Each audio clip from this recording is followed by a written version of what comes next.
नमस्कार। माउन्टेन समाचारमा स्वागत छ। म सचेता बुढाथोकी र म खगेन्द्र विष्ट। सुरुमा अहिलेसम्मका मुख्य समाचार।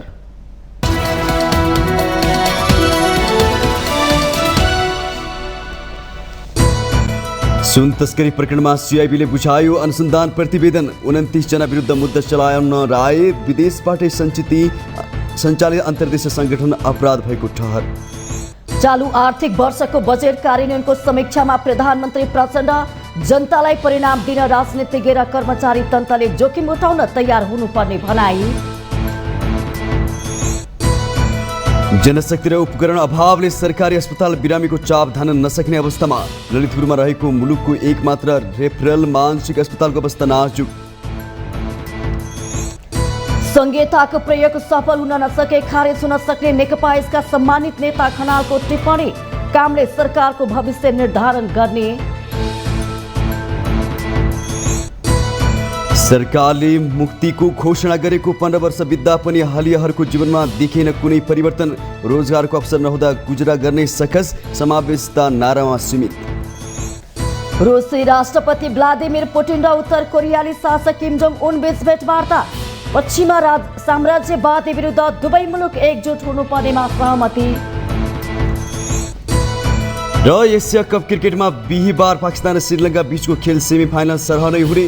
विजेता फाइनलमा पुग्ने, खेल रद्द भए पाकिस्तान बाहिरिने।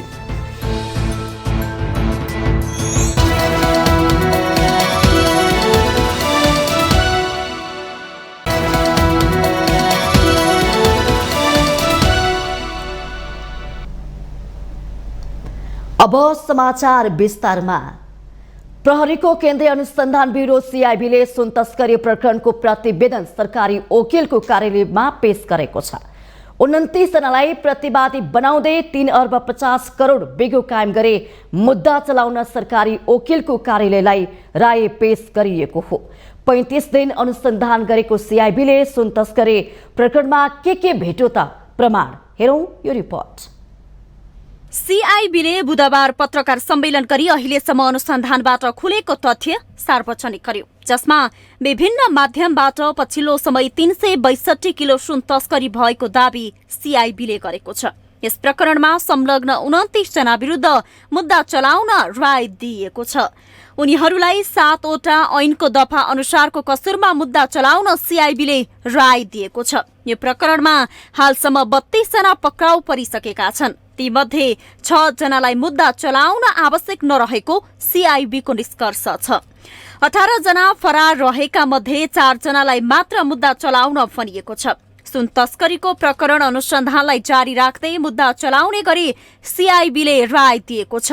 हालसम्मको अनुसन्धानको क्रममा रेडी ट्रेड प्रणालीबाट आयात गरिएका ब्रेक प्याडहरूमा लुकाई छिप्याई अवैध पैठारी गरेको जम्मा बरामद 60.716 किलो र सुन निकाली पुनः प्याकिङ गरिएको अवस्थामा बरामद भइआएको ब्रेक प्याडहरूको तौलबाट यकिन गरिएको 302.062 किलो गरी जम्मा 362.778 किलोग्राम सुनको हुन आउने मूल्य 3 अर्ब 50 करोड 2,16,552 रुपैयाँ बराबरको सुन अवैध पैठारी भएको पुष्टि हुन आएको सीआईबीको दावी छ। त्यसैगरी सुन अवैध पैठारी गर्न खडा गरिएका अन्य 5 वटा कम्पनीहरू मार्फत ल्याइएको सुनको विवरणको पनि थप अनुसन्धान जारी राखिएको बताइएको छ। यो अनुसन्धानको क्रममा यी अहिले पक्राउ परेका चाइनिज समूह र यिनीहरूले चाहिँ 5 वटा कम्पनीहरू खडा गरी ल्याएको सुनको हिसाबले हामीले अझ यसमा अझ अरू अन्य सुनहरू पनि देखिएका छ। अन्य अहिले यो ब्रेक प्याडबाट ल्याएको सुनकै मात्रै हामीले अनुसन्धानलाई राखेर गरेका छौँ र बाँकी अन्य वस्तुहरू अन्य इलेक्ट्रिक सामानबाट ल्याएका सुनको अनुसन्धानहरू गर्न बाँकी छ। त्यो कुरा हामीले पूरक अनुसन्धानको क्रममा हामीले गर्दैछौँ। ब्रेक प्याड, सेभर, स्मार्ट वाच लगायतका उपकरण प्रयोग गरेर सुन तस्करी हुने गरेको अनुसन्धानमा देखिएको छ। त्यस्तै सीआईबीले सुनको अवैध पैठारी अन्तर्देशीय आपराधिक संगठित सञ्जालले सक्रिय रहेको निष्कर्ष निकालेको छ। सीआईबीका अनुसार यस्तो संगठित अपराधको सञ्जालले क्रिप्टोकरेन्सी र एलिने, एएनटिपे, ग्लोबपे, विनफे लगायतका डिजिटल वालेटबाट भुक्तानी भएको देखिएको छ। सुनको भुक्तानी र विदेशी मुद्राको अवैध कारोबारमा समेत यो सञ्जाल सक्रिय रहेकाले यो विषयमा नेपाल राष्ट्र बैंक समेतको सहयोगमा थप अनुसन्धान भइरहेको CIB ले जनाएको छ। सुनको कारोबारको मुख्य डिल हङकङमा हुने गरेको र त्यहाँबाट नेपाल हुँदै बाहिर जाने गरेको CIB को अनुसन्धानमा देखिएको छ। सुन बेच्ने मान्छे हङकङबाटै टुङ्गो हुने गरेको, किन्ने मान्छेसम्म कोर्टको माध्यमबाट जाने गरेको देखिएको छ। सुन पगालेर बिस्कुट आकारमा तयार गरी बेच्ने गरिएको, सुन गाल्नका लागि काठमाडौँको टोखा र लाजिमपाटमा कारखाना नै खोलिएको CIB ले जनाएको छ। पक्राउ परेका तिब्बती मूलका बेल्जियन नागरिक दावा छिरिङ तस्कर समूहको नेपाली व्यवस्थापक भएको प्रहरीको ठहर छ। माउन्टेन टेलिभिजन एसडीका लागि उषा काफ्लेको रिपोर्ट। प्रधानमन्त्री पुष्पकमल दाहाल प्रचण्डले देश र जनतालाई परिणाम दिने राजनीतिज्ञ र कर्मचारी तन्त्रले जोखिम उठाउन तयार हुनुपर्ने बताउनु भएको छ। बुधबार दिउँसो प्रधानमन्त्री तथा मन्त्री परिषदको कार्यालय सिंहदरबारमा आयोजित कार्यक्रममा प्रधानमन्त्रीले सो कुरा बताउनु भएको हो। जिम्मेवारीबाट पन्छिने प्रवृत्तिले परिणाम नदिने भन्दै आफ्नो कार्यदेश अनुसार जोखिम उठाउन कर्मचारीलाई उहाँले निर्देशन दिनुभयो। जोखिम उठाउन तयार हुने मनोविज्ञानले मात्र राम्रो परिणाम दिने उहाँको भनाइ थियो। प्रधानमन्त्री प्रचण्डले नीति तथा कार्यक्रम र बजेटको मासिक समीक्षा गर्ने प्रक्रियाको सुरुवात भएको भन्दै राम्रो परिणाम ल्याउन आगामी दिनहरूमा धेरै मेहनत गर्नुपर्ने बताउनु भयो। कार्यक्रममा प्रधानमन्त्री कार्यालयका सचिव डाक्टर गणेश प्रसाद पौडेलले आर्थिक वर्ष 2080-81 को नीति तथा कार्यक्रम र बजेटको कार्यान्वयन समीक्षा शीर्षकको रिपोर्ट कार्डमा गत वर्षको तुलनामा यस आर्थिक वर्षमा आर्थिक परिसूचकमा राम्रो सुधार आएको चर्चा गर्नुभयो। त्यसैगरी रिपोर्ट कार्डमा सरकारका विभिन्न मन्त्रालयले आर्थिक वर्ष 2080-81 मा सम्पादन गरेका कामहरू र त्यसको प्रगति विवरण उल्लेख गरिएको छ। यस आर्थिक वर्षमा अर्थ मन्त्रालयले नयाँ भन्सार ऐन मन्त्री परिषदमा पेश गरेको, उद्योग वाणिज्य तथा आपूर्ति मन्त्रालयले लघु घरेलु तथा साना उद्यम विकास कार्यक्रम प्रवर्धन गर्न नीतिको मस्यौदा तयार पारिएको, भैरवा विशेष आर्थिक क्षेत्रमा 33 kVA सबस्टेसन निर्माण गरिएको, सिमरा विशेष आर्थिक क्षेत्रको ब्लक A सबस्टेसन निर्माण भएको कार्डमा उल्लेख छ। गत आर्थिक वर्षको तुलनामा यस आर्थिक वर्षमा नीति तथा कार्यक्रम र बजेट कार्यान्वयनको अवस्थामा राम्रो सुधार आएको देखिए पनि लक्ष्य अनुसारको प्रगति हुन नसकेको उल्लेख छ।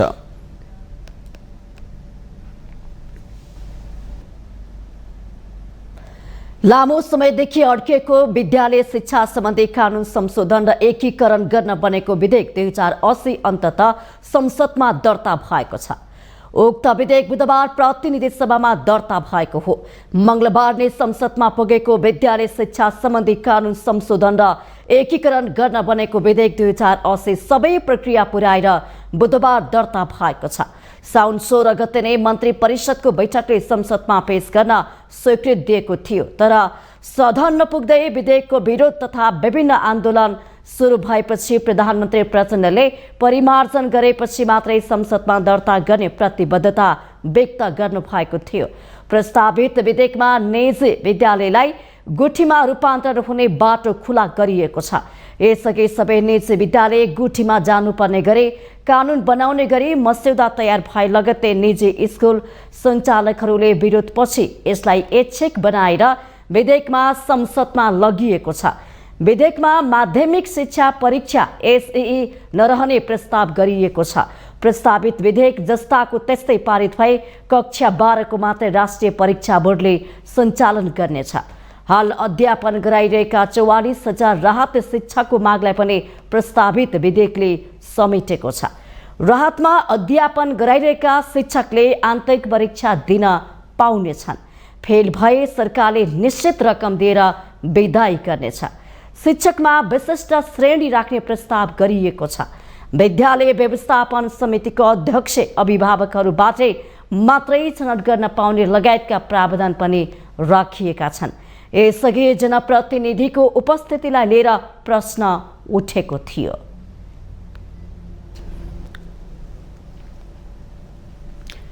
प्रधानमन्त्री प्रचण्डको आसन अमेरिका चीन भ्रमणको तयारी अन्तिम चरणमा पुगेको छ। यसअघि भारत भ्रमण गरेर थोरै प्रशंसा धेरै आलोचना खेपेका प्रचण्डले दुई ठूला शक्ति राष्ट्रमा तय भएको भ्रमणलाई निकै चासोका साथ हेरिएको छ। एमसीसी कार्यान्वयन पछिल्लो समय बढ्दै गएको अमेरिकी प्रभाव, चीनसँगको सीमा विवाददेखि विगतका परियोजनाको सम्झौता कार्यान्वयनमा प्रधानमन्त्री प्रचण्डको चीनसँगको अपेक्षा आम चासो बनेको छ। एक रिपोर्ट। छिमेकी मुलुक भारत, इटली पछि अमेरिका हुँदै प्रधानमन्त्री पुष्पकमल दाहाल प्रचण्डको चीन भ्रमणको अन्तिम तयारी भइरहेको छ। प्रधानमन्त्री प्रचण्ड सोझै काठमाडौँ बेजिङ नभई न्युयोर्कबाट बेजिङ जाने अनौठो संयोग बनेको छ।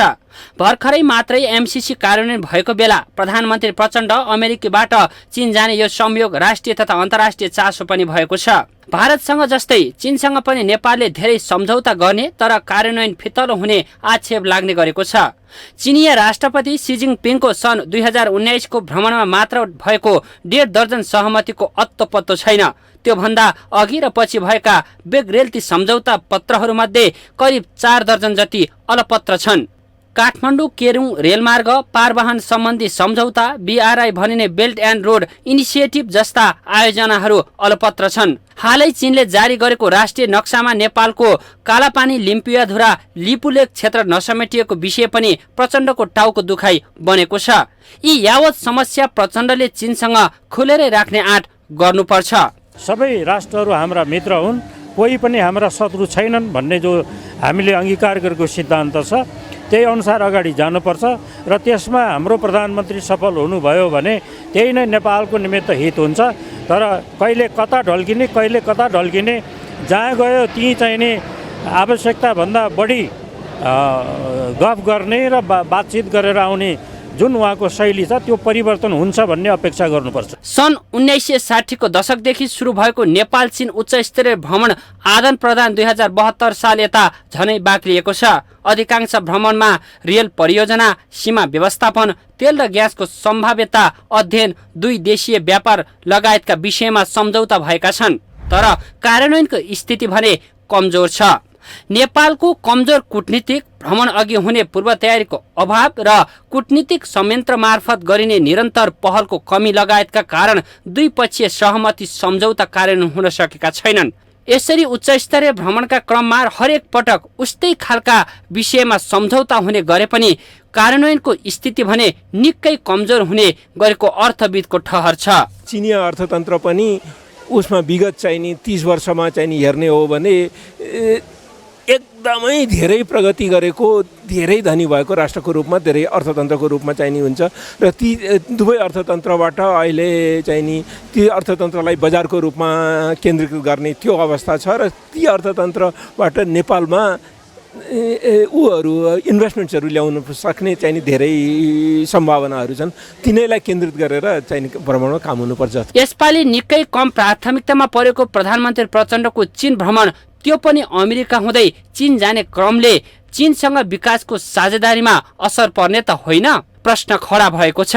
र यो बेलामा हामीले चाहिँ हाम्रो जुन विदेश नीतिको जुन पञ्चशीलको जुन सिद्धान्त छ त्यो कुरोलाईको बारेमा चाहिँ विश्वास दिलाउने। किनभने अहिले विश्व जगतमा के भने नेपाल कतातिर कुन जुन यो बहुध्रुवीय हुँदै गर्छ, कुन ध्रुवमा बढी जोडे छ, कुन ध्रुवमा कम जोडे छ भने एउटा आशंकाको वातावरण छ। त्यसैले नेपालले आफ्नो विदेश नीति बारेमा चाहिँ विश्वासको वातावरण चाहिँ सृजना गर्नुपर्ने चाहिँ प्रमुख प्राथमिकता हुनुपर्छ। पछिल्लो समय नेपाल शक्ति राष्ट्रहरूको चेपुवामा पर्दै गइरहेको विश्लेषण हुने गरेको अवस्थामा प्रधानमन्त्री प्रचण्डको यो भ्रमण कस्तो होला समयले नै बताउनेछ। माउन्टेन टेलिभिजन एचडीका लागि बटुक राजगिरीको रिपोर्ट। माउन्टेन समाचार पालो भएको छ ब्रेकको।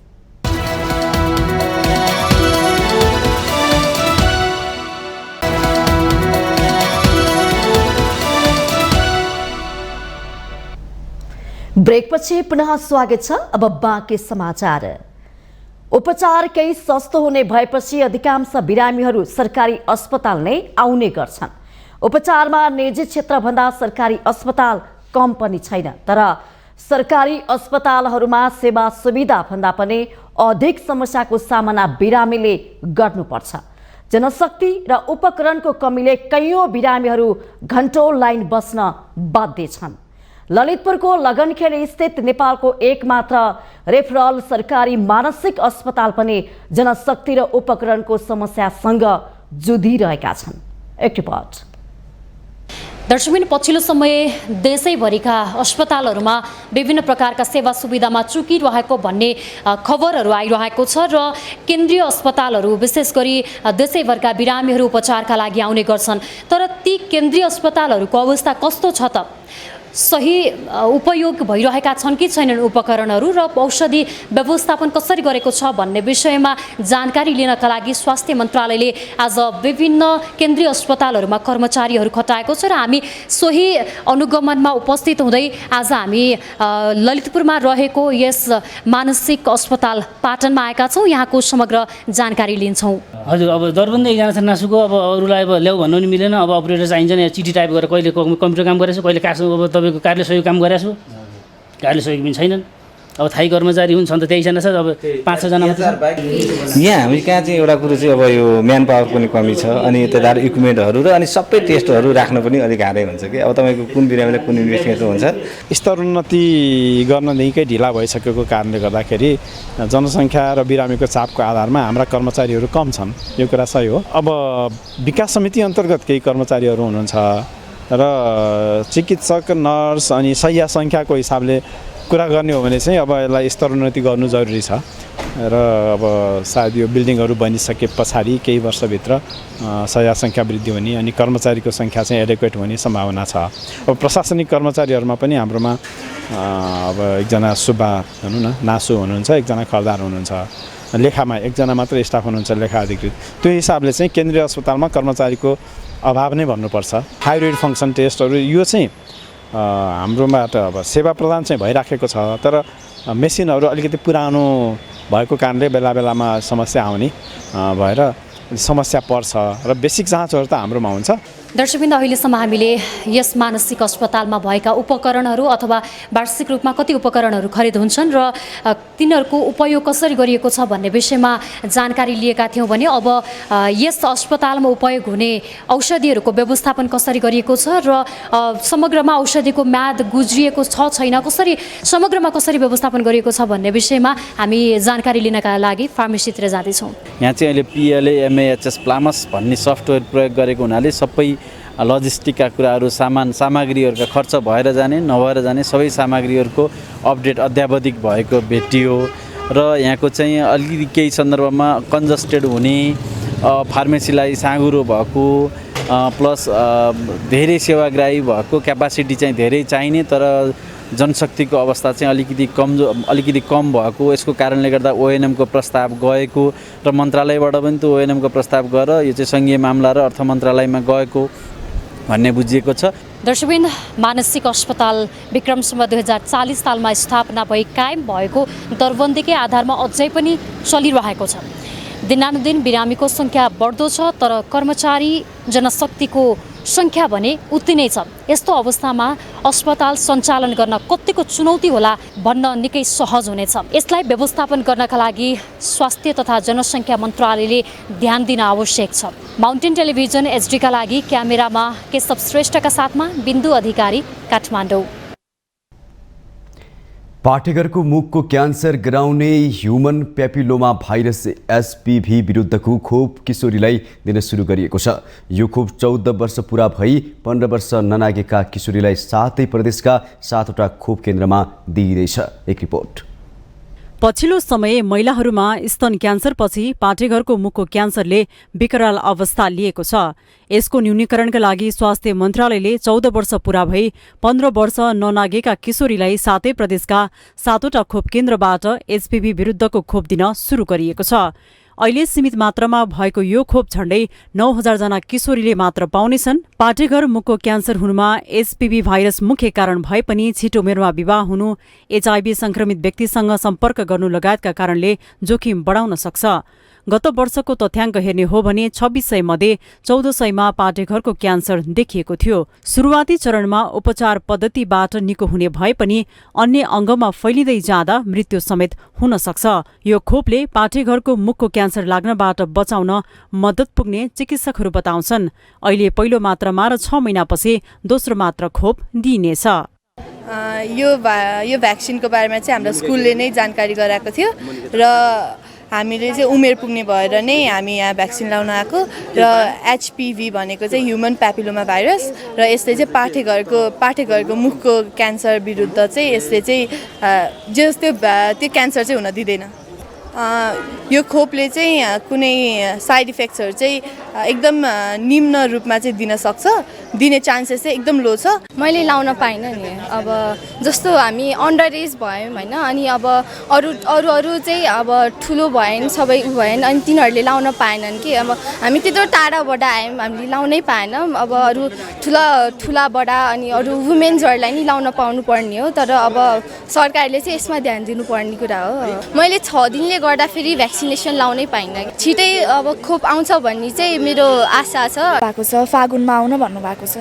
त्यस्तो अब ज्वरोहरू आउँछ, अनि त्यस्तो अब कसैलाई चाहिँ हुन्छ नि त, अब एलर्जी हुन्छ नि त इन्जेक्सनहरूबाट, अनि त्यसपछि औषधिहरूबाट हुन्छ नि त होइन, एउटा छुट्टै टाइपको। अनि त्यसपछि हामीलाई पनि ज्वरोहरू आउँछ होला भन्नुभएको छ। खोप वितरणका लागि 7 प्रदेशका 7वटा अस्पताल तोकिएका छन्। बागमतीमा परोपकार प्रसूति तथा स्त्री रोग अस्पताल, गण्डकी प्रदेशको गण्डकी स्वास्थ्य विज्ञान प्रतिष्ठान, लुम्बिनीको भेरी अस्पताल, बाँके र कर्णालीको प्रादेशिक अस्पताल सुर्खेत, सुदूरपश्चिम प्रदेशको डडेलधुरा, कोशीको कोशी अस्पताल, मधेसको नारायणी अस्पतालमा खोप लगाइनेछ। यो खास चाहिँ हामीले यो भ्याक्सिन दिनुको चाहिँ मुख्य उद्देश्य चाहिँ जुन चाहिँ HPV भाइरसको कारण चाहिँ पाठेघरको मुखको क्यान्सर चाहिँ हुने सम्भावना धेरै छ, त्योबाट चाहिँ किशोरीहरूलाई चाहिँ पछि नहोस् भनेर प्रिभेन्सनको लागि हामीले दिइरहेको छौँ। किन पाठेघरको क्यान्सर चाहिँ धेरै जसो चाहिँ HPV भाइरसले गर्छ, 90% चाहिँ HPV भाइरसले गर्छ, र त्यसको अगेन्स्टमा चाहिँ यो खोप चाहिँ सरकारले चाहिँ सबै किशोरीलाई अहिले चाहिँ 14 वर्षकोलाई पछि बिस्तारै अरू जुन चाहिँ 9 वर्षदेखि 15 वर्षलाई पनि दिन मिल्ने खोप चाहिँ हो, तर बिस्तारै त्यो पनि बढाउने लक्ष्य चाहिँ सरकारले राखेको छ। पछिल्लो समय महिलामा पाठेघरको मुखको क्यान्सरले विकराल अवस्था लिएको छ, जसमा धेरै मात्रामा HPV भाइरसका कारणले पनि पाठेघरको मुखको क्यान्सर भएको पाइएको छ। ह्युमन प्यापिलोमा भाइरस HPV विरुद्ध लड्न HPV खोपको अभियान सञ्चालन गरिएको छ, तर सबैको पहुँचमा सूचनाको सम्प्रेषण नहुँदा अझै पनि यसले प्रभावकारिता लिन्छ भनेमा भने आशावादी र ढुक्क हुन सक्ने अवस्था छैन। यसतर्फ पनि खोपलाई प्रभावकारी रूपमा वितरण गर्ने हो भने सरकारले यसतर्फ पनि ध्यान दिन भने आवश्यक देखिन्छ। माउन्टेन टेलिभिजन HD का लागि क्यामेरामा विक्रम साकेको साथमा विद्या तामाङ, काठमाडौँ। नेकपा एकीकृत समाजवादीका सम्मानित नेता झलनाथ खनालले संहिताको प्रयोग सफल हुन नसके खारेज हुन सक्ने टिप्पणी गर्नु भएको छ। बुधबार जनकपुर धाम विमानस्थलमा सञ्चारकर्मीसँग कुरा गर्दै पूर्व प्रधानमन्त्री खनालले संहिता प्रयोगकै चरणमा रहेकाले यसको सफल कार्यान्वयन नभए खारेज पनि हुन सक्ने टिप्पणी गर्नु भएको हो। संहिताको भविष्यलाई लिएर अहिले नै कुनै निर्णयमा पुग्ने स्थिति नरहेको भन्दै उहाँले आम जनता र मुलुकको लागि यो कसरी फलदायी हुन सक्छ भन्नेतर्फ ध्यान केन्द्रित गर्नुपर्नेमा जोड दिनुभयो। हामीले 62-63 परिवर्तनपछि यो प्रयोग गरेका छौँ। यो नयाँ प्रयोग गर्नुहोस्, यो नयाँ प्रयोग कतिको जगमा उभिन्छ। यो हामीले यसलाई ठिक ढङ्गले प्रयोग गर्दै गयौँ, यो अलि राम्रोसँगले फलदायी भयो, आम जनतालाई यसले बढी मात्रामा सेवा पुर्याउन सक्यो, देशको विकासलाई यसले तीव्रता प्रदान गर्न सक्यो भने यो संरचनाहरू टिकेर जान्छ। नत्र भने त्यो कुरा चाहिँ एउटा बोझ मात्रै भयो, भारी मात्रै भयो भने जस्तो भयो भने चाहिँ त्यो कुरामा परिवर्तन पनि हुन सक्छ। हिजो एक खालको जस्तो अब 14वटा अञ्चल थियो त्यो गयो होइन। सरकारकै घटक नेपाली कांग्रेस समाजवादी मोर्चालाई लिएर सशंकित रहेको विषयमा उहाँले मोर्चाले सरकारलाई कुनै असर नगर्ने दावी गर्नुभयो। साथै सम्पूर्ण वामपन्थी शक्तिहरू मोर्चामा आबद्ध हुन सक्ने भन्दै साझा धारणा बन्नुपर्नेमा जोड दिनु भएको छ। खनालले सरकारको अहिलेसम्मको कामबाट सन्तुष्ट हुन नसकेको भन्दै राम्रो वा नराम्रो कामले सरकारको भविष्य निर्धारण गर्ने स्पष्ट पार्नुभयो। राष्ट्रिय प्रजातन्त्र पार्टी राप्रपाका अध्यक्ष राजेन्द्र प्रसाद लिङ्गदेनले राज संस्थालाई मुलुकको अभिभावकीय संस्थाको रूपमा स्वीकार गर्न प्रमुख 3 दललाई आग्रह गर्नुभएको छ। ठूला दलहरूले अङ्गीकार गरेको दिल्लीमा भएको 12 बुँदे सम्झौताले मुलुक दुर्घटनामा फस्ने निश्चित भएको जिकिर गर्दै अध्यक्ष लिङ्गदेनले अब राज संस्थालाई अभिभावकीय भूमिका दिने गरी अघि बढ्नुपर्ने प्रस्ताव गर्नुभएको हो। बुधबार पार्टीले काठमाडौँमा आयोजना गरेको एक कार्यक्रममा उहाँले जनताबाट प्रत्यक्ष निर्वाचित प्रधानमन्त्री हुने शासकीय व्यवस्था मुलुकको लागि हितकर हुने दोहोर्याउनुभयो। जनताको अधिकारका लागि हो भने संहिताप्रति आपत्ति नहुने भन्दै उहाँले जनप्रतिनिधिको सङ्ख्यामा कटौती गर्नुपर्ने बताउनुभयो। जनता खर्बौँको ऋणमा डुब्ने गरी जनप्रतिनिधिहरूको भार देशले थेग्न नसक्ने अध्यक्ष लिङ्गदेनको भनाइ छ। रत्तीभर मात्रै पनि देशप्रति माया छ, जनताप्रति माया छ र सुध्रन चाहनुहुन्छ भने अहिले पनि समय बिति गएको छैन। खास गरी दिल्लीको 12 बुँदे सम्झौताको जो भारिया बनेर आउनुभयो र त्यो 12 बुँदे सम्झौताको बाटोबाट देशलाई हिँडाउनु भयो, यहाँसम्म आइपुग्दाखेरि त्यो बाटो गलत भयो भन्ने कुरा तपाईँहरूलाई पनि लागेको छ। ऋण काटेर जनतालाई कर थोपरेर यति धेरै जनप्रतिनिधि पाल्नुभन्दा जनप्रतिनिधिको सङ्ख्या कटौती गरौँ। अध्यक्ष लिङ्गदेनले गौ हत्या तत्काल रोक्न सरकारलाई सचेत गराउनुभयो।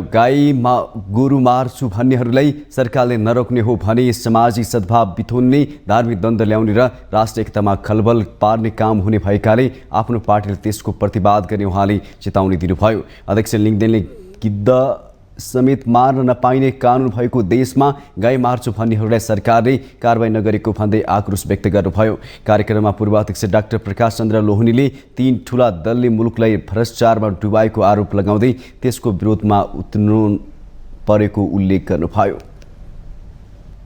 माउन्टेन समाचारमा पालो भएको छ अर्को ब्रेकको।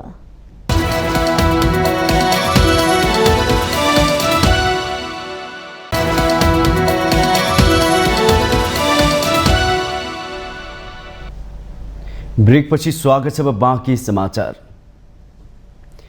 प्रधानमन्त्री पुष्पकमल दाहाल प्रचण्डले राष्ट्रसङ्घको महासभामा गरिब राष्ट्रको तर्फबाट नयाँ भिजन दिने दावी गर्नुभएको छ।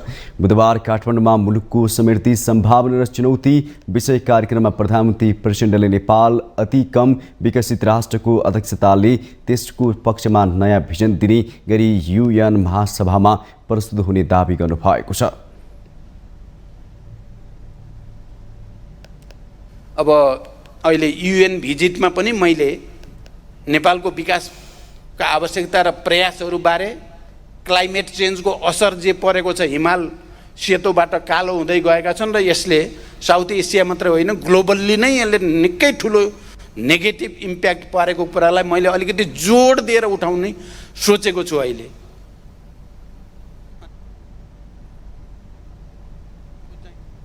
हामी अहिले गरिबको नेता छ नेपाल, यति बेला संसारभरिका गरिब देशहरूको नेता। त्यो हैसियतले संसारका गरिबको तर्फबाट पनि हामीले केही कुरा भन्नु छ, केही नयाँ भिजन दिनु छ। कार्यक्रममा अर्थमन्त्री डाक्टर प्रकाश चन्द्र महतले 12 कक्षा पास गर्ने बित्तिकै विदेश जाने पद्धति रोक्नुपर्ने आवश्यकता देखिएको उल्लेख गर्नुभयो। पछिल्लो समय 12 कक्षामा पास गर्न नपाउँदै विदेश जाने पद्धतिको विकास भएको भन्दै सरकारले रोक्ने अभियान चलाउन आवश्यक रहेको मन्त्री महतको भनाइ छ। उहाँले विदेशमा गएपछि सबै समस्या हल हुने गरी शैक्षिक परामर्श केन्द्रहरूले प्रचार गरेको आरोप पनि लगाउनुभयो। कन्सेन्सस आउनुपर्छ, अपोजिसन पोजिसन सबैको भित्र एउटा कन्सेन्सस प्रायोरिटाइज गरौँ। सबभन्दा आवश्यक के हो त्यसमा हामी लगानी गरौँ। विदेशी जुन हाम्रा डोनर एजेन्सिजहरू छन्, पहिला जे दिन्छ अब दिने कुरा लिइहाल्नुपर्छ, जेसुकैमा दियोस् भन्ने मान्यतालाई अब हामीले छोड्नुपर्छ र हाम्रो आवश्यकता र त्यसको रिटर्न के छ, कुन शर्तमा उनीहरूले दिँदैछ त्यसलाई मध्यनजर गरेर हामीले माग गरिरहेछौँ। त्यस्तै गरी यो क्लाइमेट चेन्जको कन्टेक्स्टमा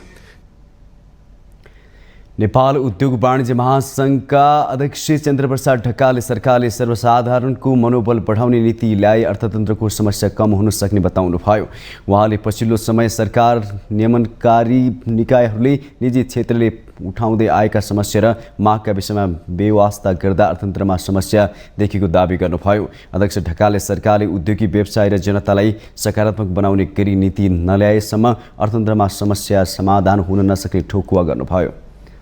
चाहिन्छ चाहे रेमिट्यान्सको चाहिँ कुराहरू गरौँ, रेमिट्यान्स चाहिँ भन्नाले एकदमै राम्रो हिसाबले चाहिँ बढेको चाहिन्छ, टुरिस्टको आगमन चाहिँ त्यत्तिकै चाहिँ बढेको चाहिन्छ, त्यसै गरेर ब्याङ्कमा लिक्विडिटी त्यत्तिकै बढेको चाहिन्छ र यसमा अहिले केवल खाँचो चाहिँ छ भने त्यो चाहिँ सरकारको तर्फबाट र नियमनकारी निकायको तर्फबाट एउटा आम पब्लिकलाई पब्लिक कन्फिडेन्स बिल्डअप गर्नको लागि वास्तवमा चाहिँ सरकारले खर्च नगरिकन रेगुलेटरले वास्तवमा सिस्टमलाई नबिगारिकन कतिपय चिजहरू एउटा पब्लिक कन्फिडेन्स बिल्डअप गर्ने वास्तवमा चाहिँ एउटा नीतिको चाहिँ खाँचो छ। पछिल्लो समय अर्थतन्त्रमा सकारात्मक सङ्केतहरू देखेको भन्दै अध्यक्ष ढकालले रेमिट्यान्स, पर्यटन, आगमन र बैंकिङ तरलतामा सहजता आएको बताउनुभयो।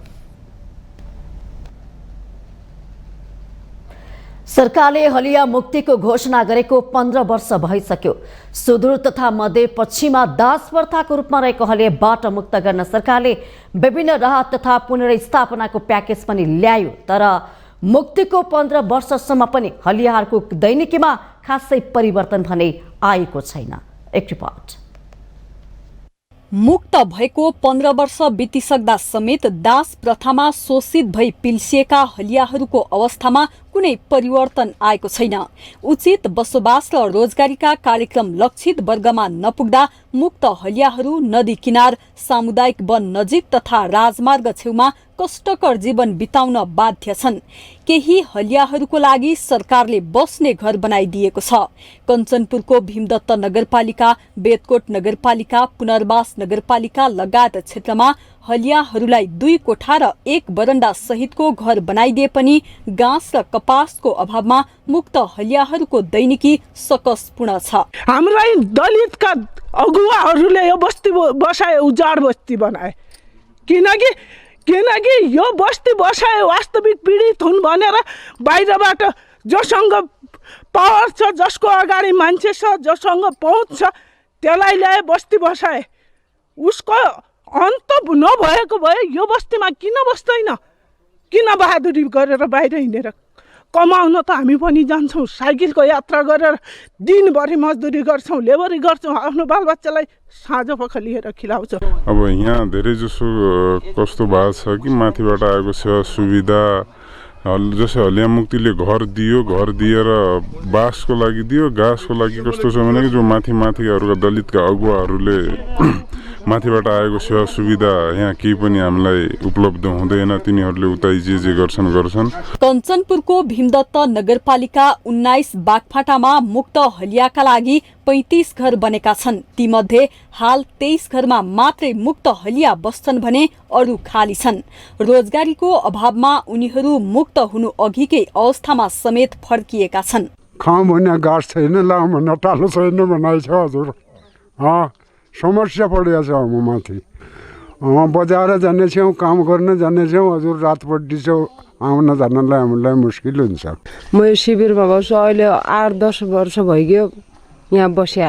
हामीलाई समस्या, आफू डुडी मान्छे छु हजुर, एक्लै लोग्ने मान्छे कति कमाउँछ, यो काम पनि पाइँदैन, के न खाना पनि समस्या छ, यो घर पनि आधा दूर छ, बसाइ पनि ठहर छैन। समस्या छ सर, अब घरबार दिएको छ सर, आधा कट्टामा हात दिएको। अब अहिले 2 चेला के भयो 4 चेला बाउन्न नाति भने भएको रे सर। अब आधा कट्टा जमिनलाई हामीलाई रनाकी पनि ठाउँ छैन सर। भएपछि त्यही पनि अब यो बेच्न भन्न हामीलाई दियो सर। बेतकोट नगरपालिका 6 मा मुक्त हलियाका लागि बनाइएका 19 घर मध्ये 12 घर मात्रै बस्न योग्य छन्। पुनःस्थापनाका साथै शिक्षा, स्वास्थ्य, रोजगारी, दिगो जीविकोपार्जन, सामाजिक सशक्तिकरण र समावेशीकरण विशेष प्राथमिकतामा भए पनि प्रभावकारी कार्यान्वयन हुन सकेको छैन। बेतकोट नगरपालिकामा पनि मुक्त हलिया दाजुभाइहरू रहनु भएको छ, कुरा सत्य हो। अब उहाँहरू रोजगारीको सिलसिलामा यति ज्यादा परेशान हुनुहुन्छ कि उहाँहरू चाहिँ केटाकेटी यता नेपालतिर राखेर कतिपय मान्छेहरू त मुगलान हिँडिसक्नुभयो। जो यहाँ हुनुहुन्छ उहाँहरूलाई पनि उचित रोजगार दिन सक्ने परिस्थिति पनि निर्माण भएको छैन। मुक्त हलियाका लागि जग्गा खरिद गरी बनाइएका घर बेचबिखन गर्न पाइँदैन, तर अधिकांश घर जग्गा बेचेर अन्तै गइसकेका छन्। जुन राज्यले गर्नुपर्ने व्यवस्थापन गर्नुपर्ने त्यो व्यवस्था नभएको छ। संविधानमा दलितका लागि हलिया 97% भयो। संवैधानिक व्यवस्था आवास घरको व्यवस्थापन भन्ने संविधानमा लेखेको त्यो व्यवस्था अनुसार पनि पुनर्स्थापना गर्न सक्नुपर्ने, राज्यले त्यो पुनर्स्थापनको ग्यारेन्टी कुनै पनि नगरेका कारणले गर्दा हलियाहरू दुःख भएको छ। कञ्चनपुरमा मात्रै 2516 जना हलिया प्रमाणीकरणमा परेका छन्, जसमध्ये 1912 जनाले मुक्त हलिया परिचय पत्र पाइसकेका छन्।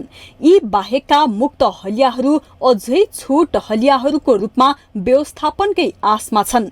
सरकारले सुदूरपश्चिमका कञ्चनपुर सहित 9 जिल्ला र कर्णाली प्रदेशका सुर्खेत, जाजरकोट र हुम्ला गरी 3 जिल्लालाई मुक्त हलिया जिल्ला घोषणा गरेको थियो। 2070 मा सरकारले मुक्त हलियाहरूका लागि पुनर्स्थापना प्याकेजको रूपमा विभिन्न कार्यक्रम अघि सारेको थियो, तर हलियाका लागि सरकारी लगानीबाट वास्तविक हलिया वञ्चित छन्। अगुवा र टाठा बाठाको हाली मुहाली छ। माउन्टेन टेलिभिजन एचडीका लागि कञ्चनपुर सहकर्मी पुष्कर भट्टको रिपोर्ट।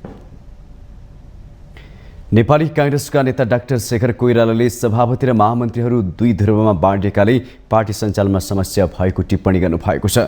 बुधबार धुलीखेलमा आयोजित एक कार्यक्रममा नेता कोइरालाले पार्टीको बहुपदीय नेतृत्वबारे सचिनुपर्ने बेला आएको बताउनुभयो। अहिले कांग्रेसका सभापति र 2 जना महामन्त्री 2 ध्रुवमा बाँडिएको भन्दै उहाँले यसरी बाँडिँदा पार्टी कसरी चल्छ भनेर प्रश्न गर्नुभयो। नेता कोइरालाले पार्टीमा देखिएको समस्याबारे गम्भीरतापूर्वक सोच्नुपर्ने बेला आएको उल्लेख गर्नुभयो। सभापतीय प्रणाली हो भने त्यही हिसाबले हिँड्नुपर्ने नभए कुनै उपाय खोज्नुपर्ने उहाँको भनाइ छ। बीपीका पालामा प्रेसिडेन्सियल प्रणाली भए पनि चलिराखेकै थियो भन्दै नेता कोइरालाले बहुपदीयलाई खराब नमाने पनि यसले आफूहरूलाई बिगारिराखेको जिकिर गर्नुभयो। कांग्रेसको गत महाधिवेशनमा शेखरलाई हराएर शेरबहादुर देउबा सभापति निर्वाचित हुनुभएको थियो।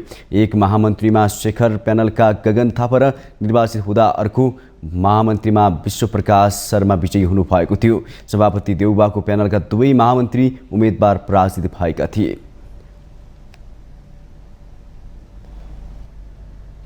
राष्ट्रिय स्वतन्त्र पार्टीले केन्द्रीय सदस्य मोहन जङ थापामाथि छानबिन थालेको छ। मेडिकल व्यवसायी दुर्गा प्रसादसँग 2 करोड रुपियाँ मागेको अडियो सार्वजनिक भएपछि सांसद पदबाट हटाइएका ढाका कुमार श्रेष्ठले नाम मुछेपछि रासोपाले मोहन जङ थापामाथि छानबिन थालेको हो। केही दिन अघि एक टेलिभिजन अन्तर्वार्तामा श्रेष्ठले कोर टिमको सदस्य मोहन जङले मन्त्री बनाइदिने भन्दै आफूसँग 3 करोड रुपियाँ रकम माग गरेको आरोप लगाएपछि पार्टीले छानबिन थालेको छ। पार्टीका महामन्त्री मुकुल ढकालले बुधबार जारी गरेको विज्ञप्तिमा केन्द्रीय अनुशासन आयोगका प्रमुख समेतको उपस्थितिमा केन्द्रीय कार्य सम्पादन समितिको बैठकमा यस विषयमा छलफल र केन्द्रीय अनुशासन आयोगबाट केन्द्रीय सदस्य मोहन जङ थापालाई सोधपुछ तथा अनुसन्धानको प्रक्रिया अगाडि बढाइएको उल्लेख गरिएको छ। बिना आधार बिना प्रमाण पार्टीको छविमा आँच पुर्याउने कलुषित मनसायले आम जनसमुदाय माझ पार्टीका सम्बन्धमा फैलाइएका सूचनाबाट भ्रममा नपर्न रासोपाले आग्रह गरेको छ। राष्ट्रिय स्वतन्त्र पार्टी पारदर्शिता, जवाबदेहिता र भ्रष्टाचारप्रति शून्य सहनशीलताको नीति अनुसरण गर्ने भएकाले प्रमाण पेश भएको 72 घण्टाभित्र कारबाही गरिने पनि रासोपाको विज्ञप्तिमा भनिएको छ। श्रेष्ठले मेडिकल व्यवसायीसँग 2 करोड रुपियाँ मागेको बारे अनुशासन समितिलाई फरक बयान दिएको रासोपाको दाबी छ। उद्योग वाणिज्य तथा आपूर्ति मन्त्री रमेश रिजालले साल ट्रेडिङ कर्पोरेसनले उपभोग्य वस्तु मात्रै नभएर कृषि क्षेत्रमा पनि प्रत्यक्ष योगदान गर्नुपर्नेमा जोड दिनु भएको छ। बुधबार साल ट्रेडिङको स्थापना दिवसका अवसरमा मन्त्री रिजालले सरकारको निर्देशना पालन गरी उपभोग्य वस्तुहरूको उपलब्धतामा साल ट्रेडिङको सक्रियता सकारात्मक रहेको भन्दै कृषि क्षेत्रमा पनि प्रत्यक्ष योगदान गर्नुपर्नेमा जोड दिनुभयो।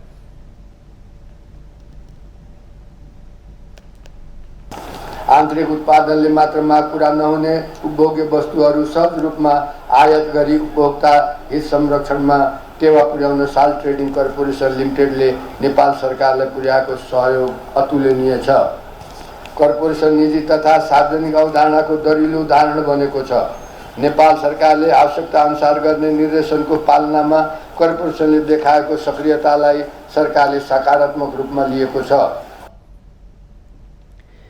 कार्यक्रममा साल्ट ट्रेडिङ कर्पोरेसनकी प्रमुख कार्यकारी अधिकृत उर्मिला श्रेष्ठले कारोबार र सेवा क्षेत्र विस्तार गर्न प्रयत्नशील रहेको भन्दै कृषि क्षेत्रको विकासमा योगदान पुर्याउने उद्देश्यले अनुदानको मात्र नभई गैर अनुदानित मल पनि आयात गरी बिक्री वितरण गरिरहेको जानकारी गराउनुभयो। कर्पोरेसन अप्ठ्यारो परिस्थितिमा पनि उपभोक्ताहरूलाई सहज रूपमा व्यापार विविधीकरण सहित सक्रिय बनाउने प्रतिबद्धता जनाउनुभयो। हेटौँडा स्टेट नेपाल वनस्पति घिउ उद्योग लिमिटेडबाट एसटीसी ब्रान्डका तोरीको तेल उत्पादन प्रारम्भ गरी उपभोक्ता समक्ष पुर्याएका छौँ र यो तेलले छोटो समयमा लोकप्रियता कायम गर्न सकेको छ। कर्पोरेसनले दैनिक उपभोग्य सामान नुन, तेल, दाल, चामल, गेडागुडीका साथै पत्र पत्रिका लागि कागजको बिक्री वितरण गरेको छ। गहुँको बिउ प्रशोधन गरेर आम किसानहरूलाई पनि बिउ वितरण गरिआएका छौँ। हामी कारोबार र सेवा क्षेत्र विस्तार गर्नमा प्रयत्नशील रहनेछौँ। साल्ट ट्रेडिङ कर्पोरेसनले जनतालाई दैनिक उपभोग्य वस्तुहरू उपलब्ध गराउने लक्ष्य लिएर स्थापना भएको 60 वर्ष पुरा भएको छ।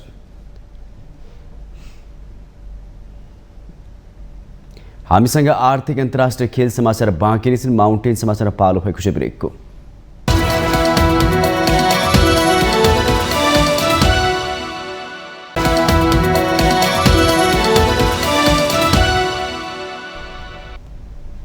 ब्रेकपछि पुनः स्वागत छ। अब पालो आर्थिक समाचारको। आर्थिक समाचारको साथमा जगदम्बा सुपर साइन तथा ग्याल्बा प्लस जीवनभरको भरोसा। रिद्धि सिद्धि सिमेन्ट रोबोटिक ल्याबमा बनेको स्मार्ट सिमेन्ट।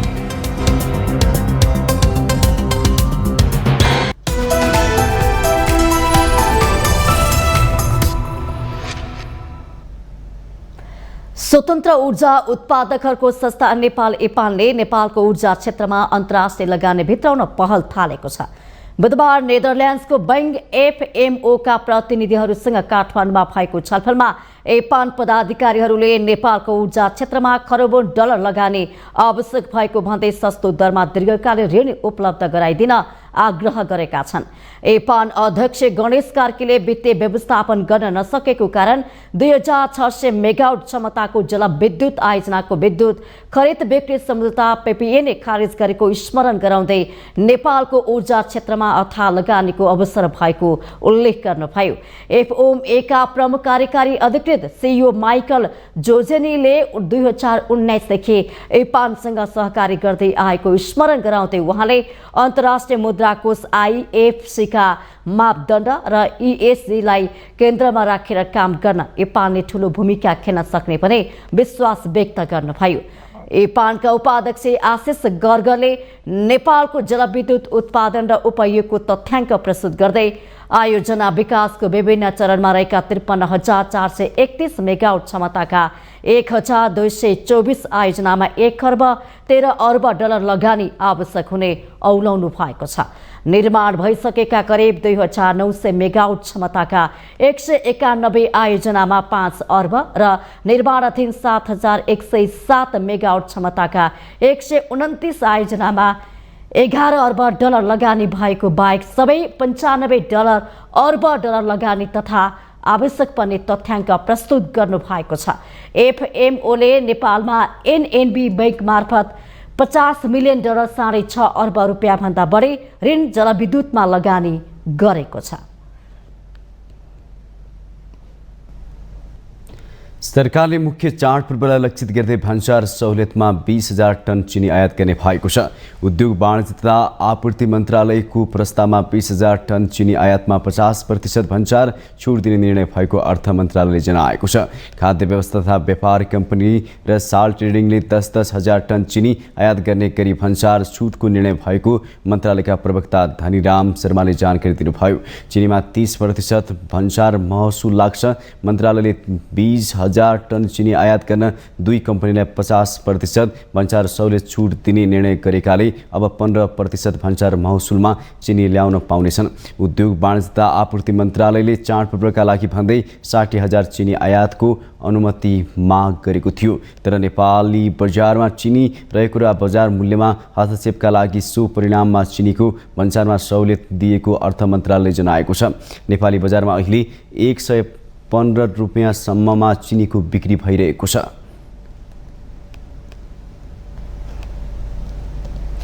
अब पालो अन्तर्राष्ट्रिय समाचारको।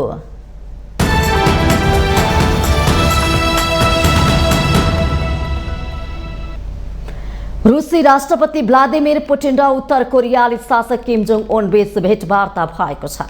बुधबार सुदूरपूर्वी रुसको अमुर क्षेत्रको भोस्तोनी कस्टोड्रोममा पुटिन र किम बीच 2 घण्टा कुराकानी भएको अन्तर्राष्ट्रिय सञ्चार माध्यमहरूले जनाएका छन्।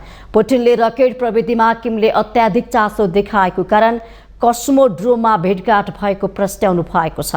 पुटिन किम वार्तामा उत्तर कोरियाको स्याटेलाइट कार्यक्रमको विकासबारे कुरा भएको बताइएको छ। साथै पश्चिमा साम्राज्यवादी विरुद्ध दुवै मुलुक एकजुट हुनुपर्नेमा सहमति भएको जनाइएको छ। विगत 18 महिनादेखि युक्रेनसँग युद्ध गरिरहेको रुसको हतियार कम हुँदै गएको र यो भेटमा उत्तर कोरियाले रुसलाई हतियार दिने सम्झौता हुन सक्ने दक्षिण कोरिया र अमेरिकाका अधिकारीहरूको आशंका छ। सन् 2022मा छिमेकी युक्रेनमाथि आक्रमण गरेका पुटिनलाई अहिले अन्तर्राष्ट्रिय अपराध अदालत आइसिसीले पक्राउ पूर्जी जारी गरेको छ। 4 वर्षपछि विदेश भ्रमणमा निस्केका किम पोङ याङबाट बख्तर बन्द रेल चढेर रुसतिर लागेको समाचारले निकै चर्चा पाएको छ। 2 दिनको रेल यात्रापछि किम मंगलबार रुसको अमुर क्षेत्रमा पुग्नु भएको छ।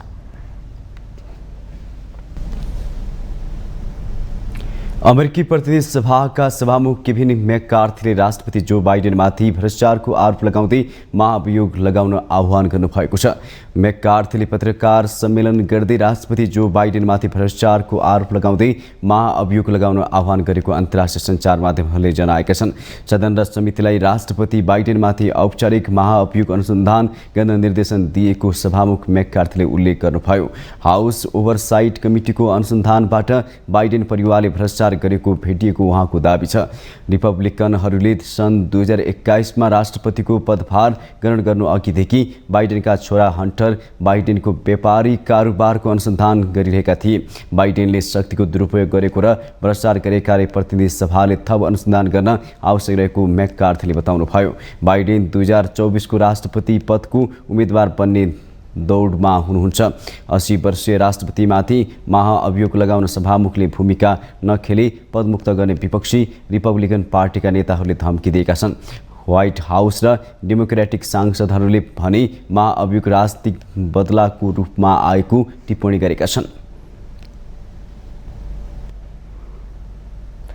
टर्कीले लिबियाको पूर्वी भागमा आँधीका कारण आएको बाढीपछि राहत सामग्री सहितको 3वटा विमान पठाएको छ। टर्कीले मंगलबार साँझ 3वटा विमान लिबिया पठाएको हो। टर्कीको रक्षा मन्त्रालयले मित्रवत सम्बन्धको लागि उद्धार टोली र सहायता सामग्री आवश्यक आपूर्ति जारी राख्ने बताइएको छ। टर्कीका राष्ट्रपति रेसेप तय्यप एर्दोगानले पनि आवश्यक सहायता गर्ने प्रतिबद्धता जनाउनु भएको छ। लिबियाको पूर्वी भागमा आइतबार आएको भीषण बाढीका कारण लिबियाको डेर्ना शहरमा कुल 5,300 जनाको मृत्यु भएको छ भने 5,000 भन्दा धेरै बेपत्ता भएका छन्। लिबियामा आइतबार भूमध्य सागरीय आँधीका कारण बाढी आएको हो। आँधीले पूर्वाधारमा ठूलो क्षति गरेको छ। अब पालो खेल समाचारको।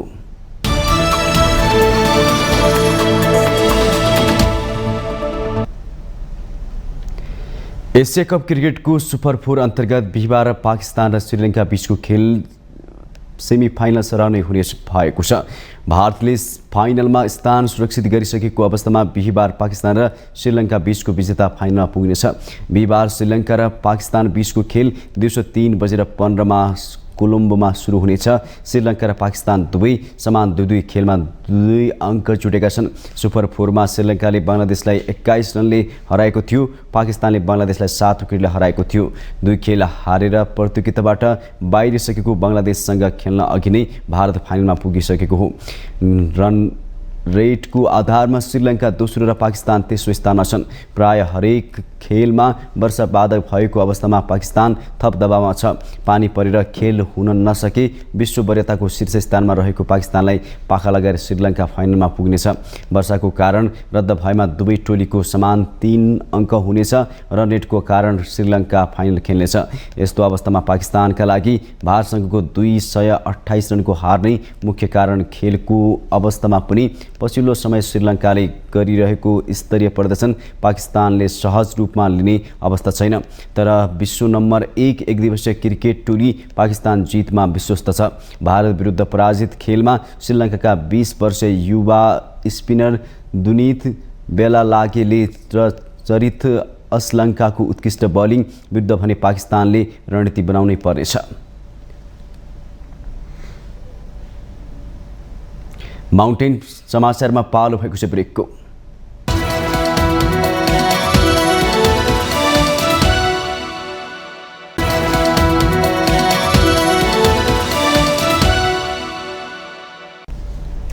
ब्रेकपछि स्वागत छ। यो सँगै हामी माउन्टेन समाचारको अन्त्यमा आइपुगेका छौं। जाँदा जाँदै मुख्य समाचार पुनः एकपटक।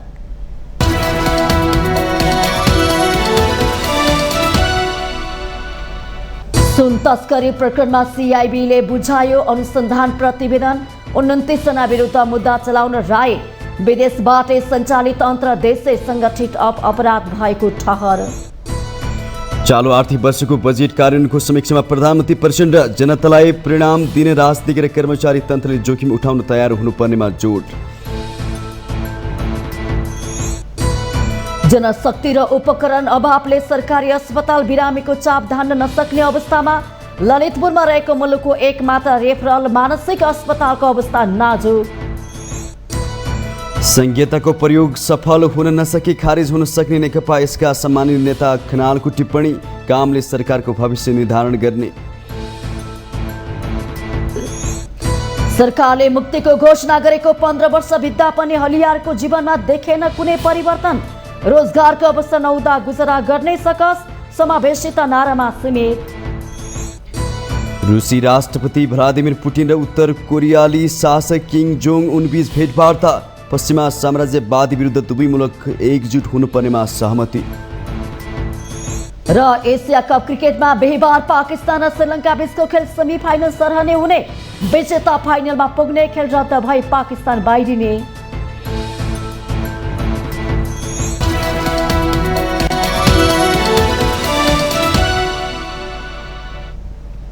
माउन्टेन समाचार अहिलेलाई सकियो। सत्य, तथ्य र निष्पक्ष समाचारका लागि माउन्टेन टेलिभिजन HD हेर्दै रहनुहोला। नमस्कार।